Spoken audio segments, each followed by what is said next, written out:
The book it's written as crime fiction. One thing I found interesting about crime fiction is that oftentimes it's murder is the crime, or it's sexual murder, so the victim often isn't alive, right? So we don't actually see enough crime fiction written from the perspective of the victim. But obviously in reality, there are a lot of victims of violent crime who were still alive and who have those stories and those experiences. So I kind of wanted to bring that to life, in addition to bringing to life kind of the character of a perpetrator who you hopefully can see as a human as well. So I'm reading from the prologue, and the prologue basically is told only from one of those perspectives. So this is start chapter. I'm going to get some water first.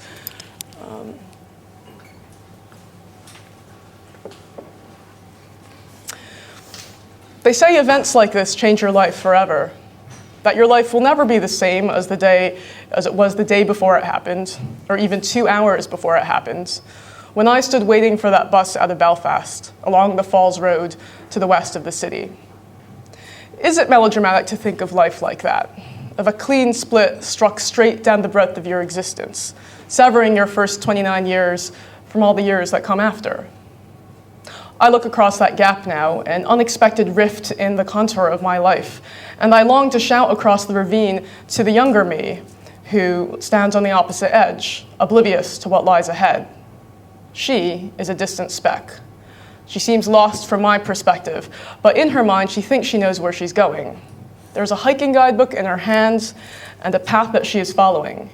It will lead here, up this slope, and then along the edge of the plateau to gain the higher ground, merging with the hills above the city. She does not know who follows her. She's only thinking of the path ahead. But some things she cannot anticipate. I stand now on this side of the ravine, desperate to warn my earlier self of the person trailing her, skulking from bush to tree in her wake. Stop, I want to shout. It's not worth it. Just give up the trail and go home. But she wouldn't listen anyway. She's too stubborn, too determined to hike this trail on a day this crisp and clear. And now, it's too late. She is in isolated country, and even if she were to turn back, she would inevitably encounter him, because he is behind her, watching her.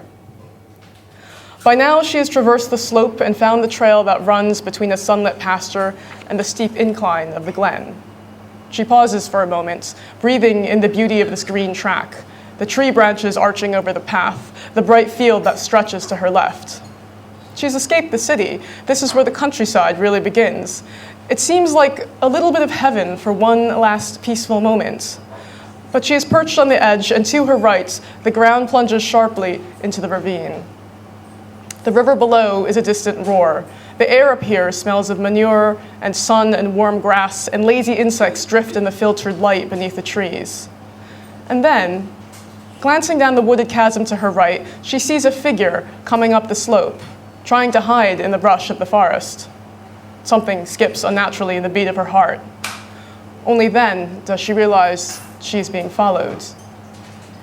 Now, years later, it is as if I am the one following my earlier self, haunting her every step like some guardian angel arrived too late.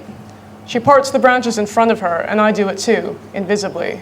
She quickens her pace to lengthen the distance between them, and I fall in step.